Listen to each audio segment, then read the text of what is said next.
Electrostatics. എന്താണ് electrostatics? Electrostatics എന്ന് വെച്ചാൽ അതിൻ്റെ definition electric charges at rest.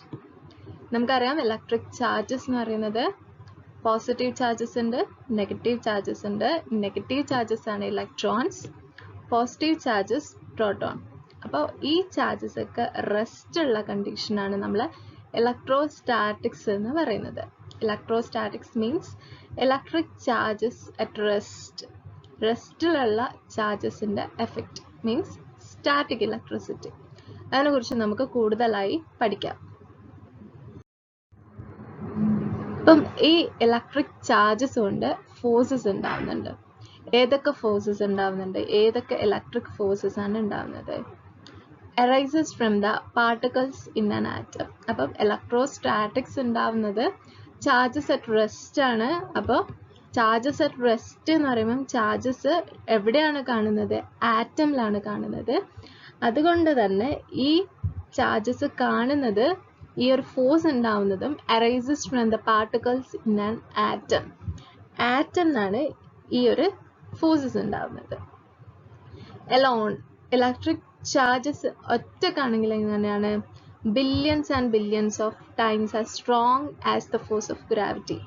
Gravity, force of ഗ്രാവിറ്റിയേക്കാൾ എത്രയോ കൂടുതലാണ് ഒറ്റക്കാണെങ്കിൽ. ഒരു പോസിറ്റീവ് ചാർജോ ഒരു നെഗറ്റീവ് ചാർജോ ഒറ്റക്കാണുള്ളതെങ്കിൽ അതും നമ്മൾ ഫോഴ്സ് ഓഫ് ഗ്രാവിറ്റിയും കമ്പയർ ചെയ്യുന്ന സമയത്ത് ഫോഴ്സ് ഓഫ് ഗ്രാവിറ്റീൻ്റെ എത്രയോ മടങ്ങ് കൂടുതലാണ് ഇലക്ട്രിക് ഫോഴ്സസിൻ്റെ എഫക്റ്റ്. ഇനി ഇൻ പെയർസ് ഒരു പോസിറ്റീവും ഒരു നെഗറ്റീവ് ചാർജ് ആണ് ഉള്ളതെങ്കിൽ എന്ത് സംഭവിക്കും? Cancel each other out and have no noticeable effect. നമുക്കറിയാം ഓരോ ആറ്റമിലും ഈക്വൽ നമ്പർ ഓഫ് പോസിറ്റീവും നെഗറ്റീവും ചാർജസ് ഉള്ളതുകൊണ്ടാണ് ആറ്റം ന്യൂട്രലായി കാണപ്പെടുന്നത്. അതുകൊണ്ട് തന്നെ പെയർസ് ആയിട്ടാണ് കാണപ്പെടുന്നത്. അതുകൊണ്ട് തന്നെ അതിൻ്റെ എഫക്റ്റ് നമ്മൾ അറിയുന്നില്ല. നോ നോട്ടീസബിൾ എഫക്റ്റ് ആണ് പെയർ ആയിട്ട് കാണുമ്പോൾ. ഇനി നമുക്ക് ആറ്റമിലേക്ക് പോകാം. ആറ്റമിൽ ഏതൊക്കെ ചാർജസ് ഉണ്ട്? ആറ്റമിൽ നമുക്കറിയാം പോസിറ്റീവ് ചാർജസും ഉണ്ട്, നെഗറ്റീവ് ചാർജസും ഉണ്ട്. അപ്പോൾ in an atom a positively charged nucleus is surrounded by electrons. അപ്പം ഒരു ആറ്റത്തിന് ഒരു ന്യൂക്ലിയസ് ഉണ്ട്. ന്യൂക്ലിയസിൻ്റെ ചാർജ് പോസിറ്റീവ് ആണ്.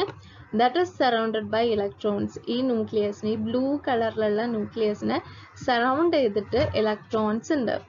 അപ്പം ആ ഇലക്ട്രോൺസിൻ്റെ ചാർജ് നെഗറ്റീവ് ആണ്. അപ്പോൾ the protons in the nucleus attract the electrons. ഈ ഇലക്ട്രോൺസിനെ, ഈ ഗ്രീൻ കളറിലുള്ള ഇലക്ട്രോൺസിനെ ഈ പ്രോട്ടോൺസ് ന്യൂക്ലിയസ് അട്രാക്ട് ചെയ്യും. while the electrons repel each other. ഈ ഓരോ ഇലക്ട്രോൺസുകളും, ഈ ഗ്രീൻ കളറിലുള്ള ഓരോ ഇലക്ട്രോൺസുകളും പരസ്പരം റിപ്പൽ ചെയ്യുകയും ചെയ്യുന്നു. അപ്പം ന്യൂക്ലിയസ് ഇവരെ അട്രാക്ട് ചെയ്യുന്നു, ഇലക്ട്രോൺസ് തമ്മിൽ റിപ്പൽ ചെയ്യുകയും ചെയ്യുന്നു. അപ്പം this attraction and repulsion behaviour gives an object it's charge. എങ്ങനെയുള്ള അട്രാക്ഷനും റിപ്പൽഷനുമാണ് ഒരു ഒബ്ജക്റ്റിന് അതിന് പോസിറ്റീവ് ചാർജ് ആണെന്നും നെഗറ്റീവ് ചാർജ് ആണെന്നും നമ്മൾ പറയാൻ ഉള്ള കാരണം. The properties of an atom. ആറ്റത്തിന് എന്തൊക്കെ പ്രോപ്പർട്ടീസ് ഉണ്ട്? All electrons are identical with the same mass and the same quantity of charge. നമ്മൾ ഏതൊരു ആറ്റം എടുത്തു കഴിഞ്ഞാലും, ഏതൊരു പദാർത്ഥത്തിൻ്റെ ആറ്റം എടുത്തു കഴിഞ്ഞാലും അതിൻ്റെ ഉള്ളിലുള്ള ഇലക്ട്രോൺസ് ഒക്കെ സിമിലർ ആണ്. എല്ലാ ഇലക്ട്രോൺസും സെയിം മാസുമാണ്, സെയിം ക്വാണ്ടിറ്റി ഓഫ് ചാർജ് ആണ്. അപ്പോൾ ഓൾ ഇലക്ട്രോൺസ് ആർ ഐഡൻറ്റിക്കൽ. ഏതൊരു ഇലക്ട്രോൺസിനെ നമ്മൾ എടുത്തു കഴിഞ്ഞാലും അത് ഐഡൻറ്റിക്കൽ ആണ്, with same mass and same quantity of charge. The nucleus is composed of protons, all of which are also identical, and neutrons. നമുക്കറിയാം nucleus, ആറ്റമിൻ്റെ centre ആണ് ന്യൂക്ലിയസ്. ന്യൂക്ലിയസ് പ്രോട്ടോൺസും ന്യൂട്രോൺസും കൊണ്ടാണ് ഉണ്ടാക്കിയിട്ടുള്ളത്. പ്രോട്ടോൺസ് ഒക്കെ സിമിലർ ആണ്, അതേപോലെ ന്യൂട്രോൺസും സിമിലർ ആണ്. Atoms usually have as many electrons as protons, so the atom has a zero net charge. ആറ്റമിനുള്ളിൽ എത്ര electrons ഉണ്ടോ അത്ര തന്നെ പ്രോട്ടോൺസ് ഉണ്ടാവും. അതുകൊണ്ട് ഓരോ ആറ്റമും സീറോ നെറ്റ് ചാർജ് ആണ്. ഓരോ ആറ്റമിനും ചാർജ്ലെസ് ആണ്, ചാർജ് ഇല്ല ഓരോ ആറ്റമിനും. കാരണം എന്താണെന്ന് വെച്ച് കഴിഞ്ഞാൽ എത്ര ഇലക്ട്രോൺസ് ഉണ്ടോ അത്രയും പ്രോട്ടോൺസ് ഉണ്ട്. അപ്പം അത് ബാലൻസ് ആയി പോകും. The fundamental rule. ഇനി നമുക്കിതിന്റെ ഫണ്ടമെന്റൽ റൂൾ എന്താണെന്ന് നോക്കാം.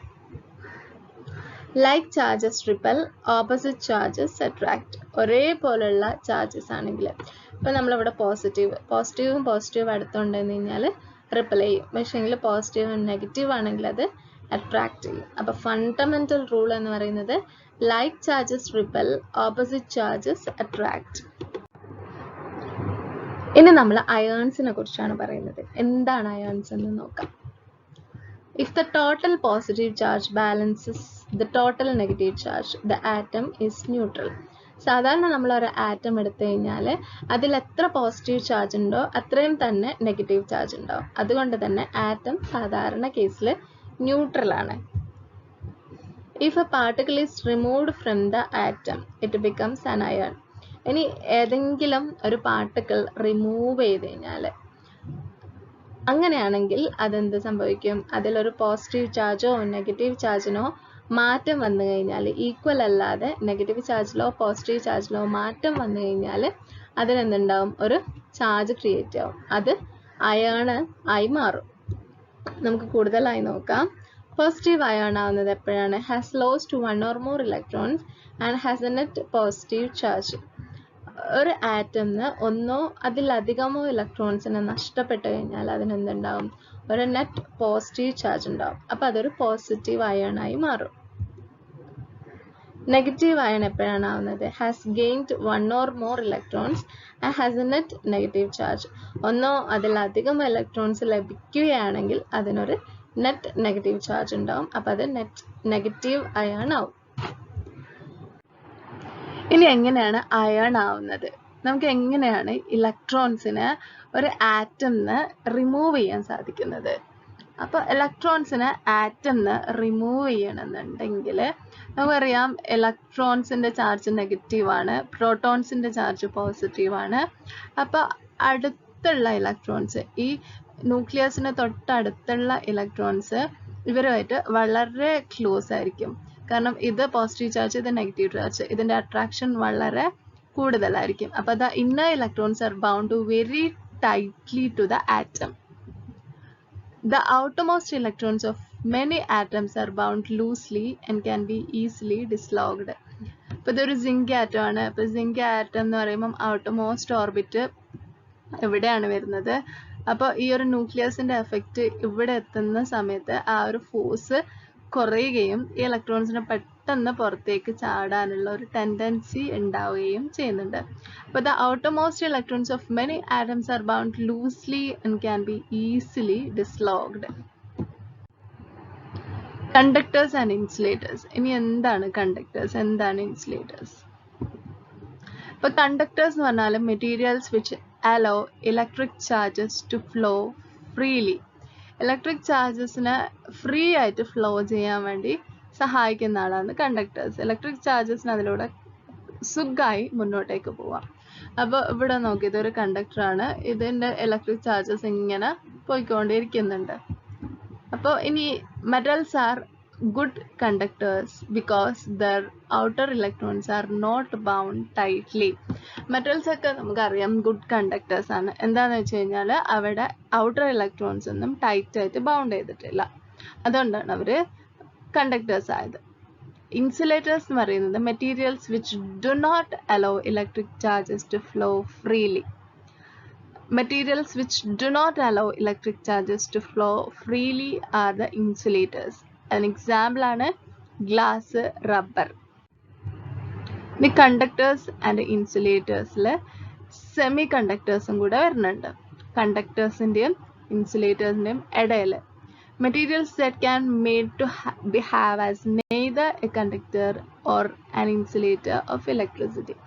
അത് കണ്ടക്ടറായിട്ടും ആക്ട് ചെയ്യുന്നില്ല, ഇൻസുലേറ്ററായിട്ടും ആക്ട് ചെയ്യുന്നില്ല. നോർമൽ ടെമ്പറേച്ചറിൽ അവർ ഇൻസുലേറ്ററാണ്, പക്ഷെ അവർക്കൊരു ടെമ്പറേച്ചറിൽ ഒരു പെർട്ടിക്കുലർ എമൗണ്ട് ഓഫ് എനർജി കിട്ടിക്കഴിഞ്ഞാൽ അത് കണ്ടക്ട് ചെയ്യും. അങ്ങനെയുള്ളവരാണ് സെമി കണ്ടക്ടർ എന്ന് പറയുന്നത്. അതിന് എക്സാമ്പിളാണ് ജെർമേനിയം, സിലിക്കൺ എന്നിവ. പിന്നെ ഒരു ടൈപ്പ് ഉണ്ട് superconductors, materials that have infinite conductivity at low temperature so that charge flows through it without resistance. എന്ന് വെച്ച് കഴിഞ്ഞാൽ ഒരു റെസിസ്റ്റൻസും ഇല്ലാണ്ട് അടിപൊളിയായിട്ട് കണ്ടക്ട് ചെയ്യുന്ന ആളെയാണ് സൂപ്പർ കണ്ടക്ടേഴ്സ് എന്ന് പറയുന്നത്. അടുത്ത ടോപ്പിക് കൺസർവേഷൻ ഓഫ് ചാർജ്. എന്താണ് conservation of charge?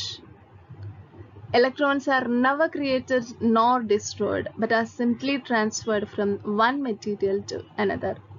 Electrons create ചെയ്യാൻ സാധിക്കില്ല, നശിപ്പിക്കാൻ സാധിക്കില്ല. പക്ഷേ അവർ ഒരു സ്ഥലത്ത് നിന്ന് വേറൊരു സ്ഥലത്തേക്ക് ട്രാൻസ്ഫർ ചെയ്യുക മാത്രമാണ് ചെയ്യുന്നത്.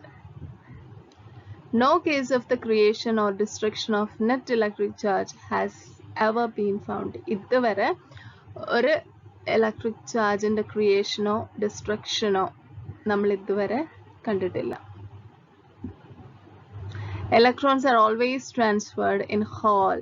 They cannot be divided into fractions of electrons. Electrons are always transferred in whole. Electrons whole amount ആയിട്ടാണ് ഓരോ ഇലക്ട്രോൺസും ഒറ്റക്കൊറ്റക്കാണ് ട്രാൻസ്ഫർ ചെയ്യുന്നത്. ആ ഒരു ഇലക്ട്രോൺസ് നമുക്ക് ഡിവൈഡ് ചെയ്ത് ഫ്രാക്ഷൻ ആക്കാൻ സാധിക്കില്ല. ഇനി നമ്മൾ Coulombs law ആണ് പഠിക്കുന്നത്. Coulombs law എന്താണ്? The force between two charges depends on the magnitude of the charge and the distance between them. രണ്ട് ചാർജസിന്റെ ഇടയിൽ ഉണ്ടാവുന്ന ഫോഴ്സ്, അതാണ് Coulombs law. അതെന്തിനൊക്കെ ഡിപ്പെൻഡ് ചെയ്യുന്നുണ്ട്? ആ രണ്ട് ചാർജസിന്റെ മാഗ്നിറ്റ്യൂഡ് ഡയറക്ട്ലി പ്രപ്പോർഷൻ ചെയ്യുന്നുണ്ട്, അതുപോലെ അവർ തമ്മിലുള്ള ഡിസ്റ്റൻസിന് ഇൻവേഴ്സ്ലി പ്രപ്പോർഷണൽ ചെയ്യുന്നുണ്ട്. അപ്പോൾ ഇതാണ് Coulombs law. F is equal to K Q1 Q2 divided by D square.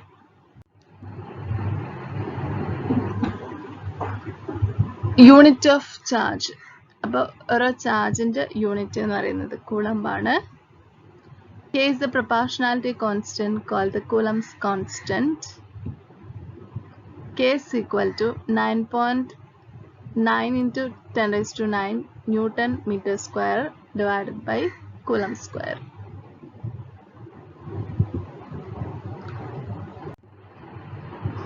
ഇനി നമ്മൾ പഠിക്കേണ്ടത് ചാർജ് ഓഫ് ആൻ ഇലക്ട്രോൺ. ഇലക്ട്രോണിന്റെ ചാർജ് എന്ന് പറയുന്നത് നെഗറ്റീവ് ചാർജ് ആണ്. Negative 1.6 into 10 raised to minus 19 Coulomb. ഒരു പ്രോട്ടോണിന്റെ ചാർജ് എന്ന് പറയുന്നത് plus 1.6 into 10 raised to minus 19 Coulomb. ഇതുവരെ പറഞ്ഞ കാര്യങ്ങൾ മനസ്സിലായെന്ന് വിചാരിക്കുന്നു. നിങ്ങളുടെ സംശയങ്ങൾ ഞങ്ങളെ അറിയിക്കുക, കമന്റ് ചെയ്താൽ മതി. ഇതിന്റെ ബാക്കി പോർഷൻസ് അടുത്ത ക്ലാസ്സിൽ എടുക്കാം.